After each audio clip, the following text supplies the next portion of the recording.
After a while, Huo Wang lay on a pile of high straw, gazing at the sky and pondering, 11 Jing, I don't know what the school in 11 Jing will be like. Praying for children isn't illogical, however, if they dare to be located in a large town, it probably won't be an evil cult. As he was lost in thought, a stalk of rice suddenly waved in front of Huo Wang's face. He quickly sat up and recognized it as Bai Lingmiao. He asked in surprise, Bai junior disciple, why did you take off your blindfold? It's not even dark yet. Lingmiao giggled. He, she didn't answer his question, playing with the stalk of rice and saying, Li Shixiang, look at this bronze mirror, the theater troupe uses this to put on makeup, it gives a very clear reflection. As she spoke, she held the bronze mirror in front of Huo Wang. He glanced at it and said, oh, it really is quite clear. Suddenly, he exclaimed, wait, causing Lingmiao to jump in fright. He touched his face and asked, Bai junior disciple, did I look like this in Qingfeng Guan? Despite her fright, she calmly replied, yes, Shixiang always looked like this. What's wrong, Shixiang? Is there something wrong with your reflection? He quickly replied, no, nothing. But in his heart, countless thoughts surged. I look like this in this world. Back at the hospital, I was a high school student. Why do I look so much older here? No, this won't do. His head was a jumbled mess, his memories fragmented. My life is like a joke. A long time passed, no one knew how long. The stage was ready, the villagers had gathered, and the play began. A man in a hat, holding a sword, stroking his long beard, shouted, he. Next to him was a girl with her hair tied in 2 pigtails, holding a newborn baby in her arms, kneeling on the ground crying miserably, hoo, the evil uncle chased me away. Like a lonely bird flying alone, like the grass by the roadside letting people trample on it. Then she used her hand to lightly pinch the child and said, mother and child depend on each other to live. It's really difficult, we can only eat by the roadside.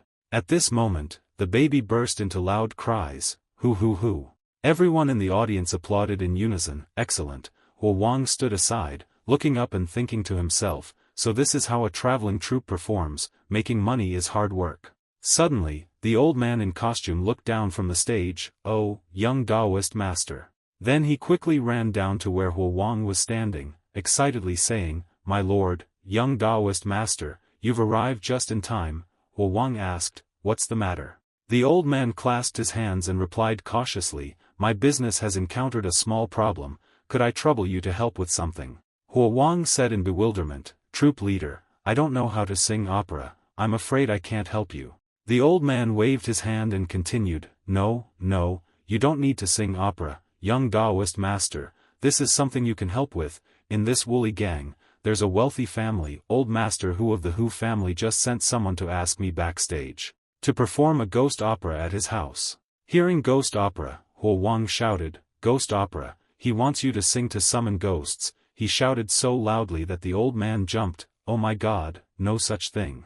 This ghost opera is actually performed in the ancestral hall in front of the ancestral tablets, there's nothing wrong with it. Hearing this, Huo Wang asked in confusion, if that's all, what's the problem with this business? Why doesn't the troop leader do it himself? Seeing Huo Wang pondering, the old man hurriedly continued, because I'm scared, this is the first time I'm performing a ghost opera, and I'm a little nervous, so I want to ask you, a master, to sit beside me for support. Hearing this, he resolutely turned away. Troop leader, I'm sorry, I can't help with this. He thought to himself, I usually avoid these things, how could I possibly join in the fun? In a small corner of the town, a childish voice rang out, Ling Miao's, Li Shixiang, we don't have much food left, even if we eat sparingly, it'll only last 3 days. Huo Wang replied thoughtfully, not enough money, I still have a jade pendant that can be exchanged for money. Ling Miao said hesitantly, Li Shixiang, this village doesn't have a pawn shop, even if we want to exchange money, we can't find anyone in the village. Huo Wang worried, is that so? At this moment, the old man ran up, young Taoist master. He turned to the old man, troop leader. The old man bowed his head, panting, but still said, please reconsider, old master who is very generous. Hearing about making money, Huo Wang asked how much the other party would pay. The old man happily raised 10 fingers, 10 silver niangs, old master who will pay 10 silver niangs, if you accept, young Taoist master, we'll split it 50-50, that's 5,000 cash, my young Taoist master. Hearing this, Ling Miao was startled, as if the amount was enormous. Huo Wang, however, was thinking about 5,000 cash. How much food could that buy? Seeing him silent, the old man continued, 60/40ths, you get 60%, I get 40%, young Taoist master, please, it's not easy to earn this much money these days. Huo Wang was silent for a moment. He touched something at his waist and asked, troop leader, is there a blacksmith in this village? What, a blacksmith? Huo Wang took down a bell hanging from his waist and showed it. I accept the job, but I need to find a blacksmith to repair this bell first. Outside, the sky was clear and white clouds drifted lazily, but inside the blacksmith's forge, a dark gloom prevailed. Wu Ligong, sweat dripping from his soot-stained face, his muscles bulging as he tirelessly swung his hammer by the furnace, each strike produced a familiar clang. As he struck, sparks flew, and he asked with a puzzled expression, what, you can't smash it, you can't melt it, and you want me to repair this bell, are you sick? He shook the half-dented bell, his expression indifferent, emotionless, asking, how, is there a way? He scratched his head, his face hesitant, then closed his eyes in tacit agreement. Ah, what day? Not giving him time to answer, he waved his hand, you come here and hold it. After speaking, they both went to work. He held the bell tightly, and the blacksmith, without a moment's rest, used pliers to stretch the bell back into shape, but despite their best efforts, their faces contorted. Gripping the pliers tightly, the blacksmith gritted his teeth and asked, kid, are you holding back? I'm not holding back either, he replied, I'm using all my strength. After trying for a while with no change, they gave up. Sitting down, panting from exhaustion, an old man with a long white beard, the troop leader of a local opera company, approached, raising his hand as if to place it on Huo Wang's shoulder, but for some reason he stopped his hand in mid-air and asked, young Taoist friend. The blacksmith glanced at Huo Wang and asked in wonder, damn it, it's strange, what kind of metal is this thing made of, why is it so hard? Stroking his beard, the old man said, young Taoist master, I remember that last time you took out this treasure, it was squeezed but its use was unaffected. Or should we go to the ancestral hall first, old master who must be impatiently waiting? He still refused to give up. Standing up, a beautiful red jade in his hand, he firmly said, I'll try again alone. Hearing this, the blacksmith's voice showed contempt, kid, the two of us couldn't fix it, and you think you can alone. Mid-sentence, he turned to look at Huo Wang, his eyes wide with astonishment. Oh my God, this is amazing. He levitated in the air, his whole body emitting red energy, even his eye color changed. He gently repaired the bell with his hand, returning it to its original shape. With the naked eye, no dent could be seen. The old man placed his hand on the blacksmith's shoulder, reassuring him, I told you, the young Taoist master's abilities are extraordinary. What do you think? The blacksmith was still in shock, tacitly admitting, this time old master who has invited a true master. He stood on a rocky outcrop at the foot of the mountain, beside a clear blue lake. Above him, a winding mountain path was formed by stones arranged as steps, surrounded by lush trees. Holding the repaired bell, he thought to himself, before going to the ancestral hall, I must test this bell first. It looks repaired. Next, I just need to try the way the head catcher did it. Shaking the bell first, he gently shook it, and the bell seemed to respond, becoming bright and pure. Emitting a brilliant glow, the water by the lake surged violently and then flew into the air, along with a yu lao yi in the form of a huge but rather ugly fish. It had perfectly aligned white teeth, but only 2 eye sockets. Seeing this scene, he could not help but be happy. It worked. Success. Although he only summoned 1 yu lao jia, the next step was like chasing a fleeing criminal. He grabbed a handful of dirt and stuffed it into his mouth. He chewed it noisily. He looked up at the yu lao jia and asked, can you understand me? It replied, I can understand. He continued, can I control you? His cheeks were puffed out from chewing the dirt, his face swollen as if someone had punched him. He thought, why is your voice so distorted? It immediately replied, 3 months of lifespan for the exchange. He replied unhappily, a little less, it's too expensive. It repeated its previous statement, 3 months of lifespan for the exchange. Unable to reach an agreement, he spat out the dirt, and the image of the yu lao jia instantly vanished into nothingness. He coughed violently, sighed, and thought, using a yu lao jia once cost me 3 months of lifespan, and they wouldn't even give a discount. I'll have to use them sparingly in the future. The crescent moon hung high, the surrounding scenery shrouded in darkness. At the Hu family's ancestral hall, guests chatted lively, and servants bustled about. The troop leader, who had been waiting at the door for a long time, gestured to guide him inside, greeting him, "Oh, young master, you're finally here. This way, this way." He walked towards the door, the bell attached to his waist. He calmly asked, "How are your preparations?" He respectfully replied, "Master Hu has already explained, last year, he also invited another troop, and nothing happened. Young master, don't worry." As he walked, he observed the surroundings and nodded, "Oh, all right." After a while, he excitedly introduced, "Young master, look, this is him." Then, smiling, he introduced him to Master Hu. "This is the young master I mentioned. With him here, there will be no mistakes." Master Hu, a wealthy local in Woolly Gang, was a plump man with a wrinkled face and high-quality clothing. His wealth was evident. Seeing them smile, he said, "Oh, you two have worked hard tonight." Master Hu, like a proper host, stood at the doorway, hands behind his back, asking, "But, troop leader, I remember your troop has women." He stroked his beard and respectfully replied, "Master Hu, rest assured, the women are all preparing outside, they won't break the rules here." Hearing this, he narrowed his eyes with the calculating smile of a businessman, continuing, "In that case, troop leader, after the ancestors come to watch the play, those who invited the troop like us must leave. We still have to rely on you to take care of the ancestral hall. As for the play, choose something cheerful.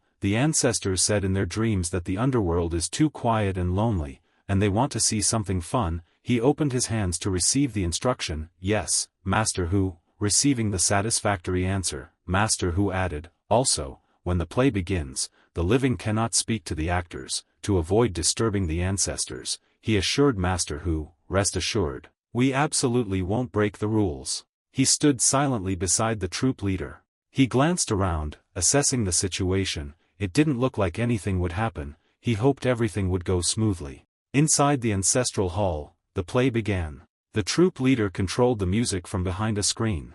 On stage, a middle-aged man with a long dao, his face half hidden by a long robe but heavily made up, making him unrecognizable, performed with a young apprentice carrying a long sword, his youthful face topped with two topknots.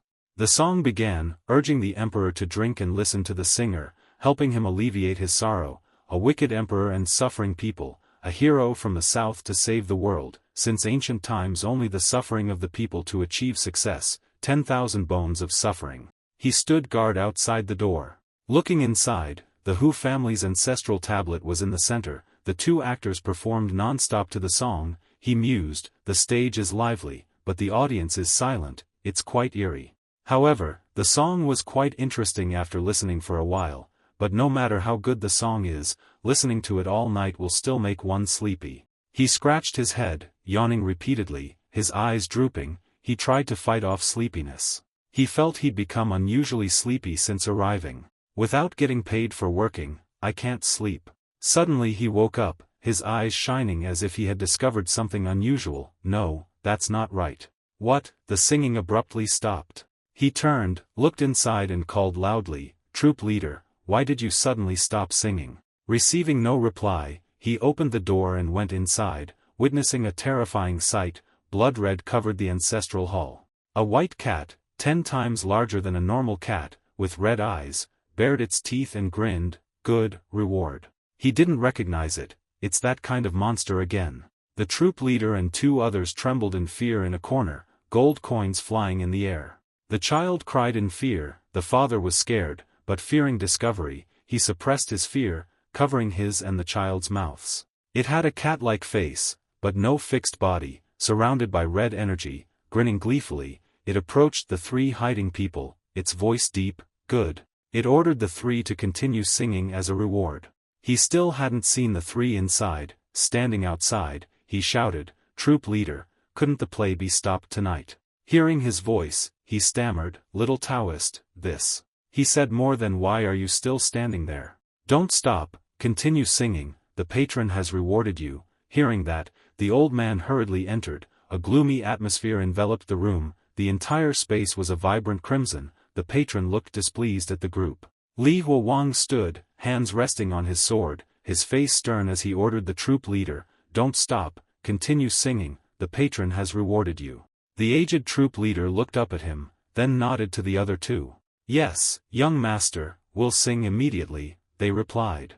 The singing resumed. A bright morning moon rises, remembering my old mother on the high road. While they performed, he quietly sat down on a nearby chair, legs crossed, attentively observing the situation. This thing came but didn't attack. What does it want? It even clapped in time. This thing surely didn't come to the opera house just to listen to a play, did it? The singing continued, together with the young man, as if, at that moment, he noticed something unusual. Fog appeared and spread, causing the child singing to be terrified, his whole body trembling, tears welling up but still forcing himself to continue, as if by the lake. Seeing its terrifying appearance, the child could no longer hold back, tears and snot streamed down his face. The other two could not continue either. It approached the boy, and took a bright red candle from the boy's body, slowly putting it in its mouth and chewing it noisily. At that moment, its mouth seemed to contain hundreds of thousands of ferocious eyes being devoured. Seeing this, the boy stopped crying and stood frozen in place. Seeing his chance, he stopped watching the drama and drew his sword, snatching the half-eaten candle from its hand. Li Huang saw the candle on his sword beginning to melt. His voice was cold. "If you don't have the same morbid fascination as humans, then I guess what you're eating isn't the candle, but the fear generated in people's hearts." His whole body levitated, sparks crackling around him. The spirit tablets simultaneously flew up, surrounding the entire room. He looked at its angry face. His sword still pointed at it, continuing, "You're angry, aren't you? That proves I was right."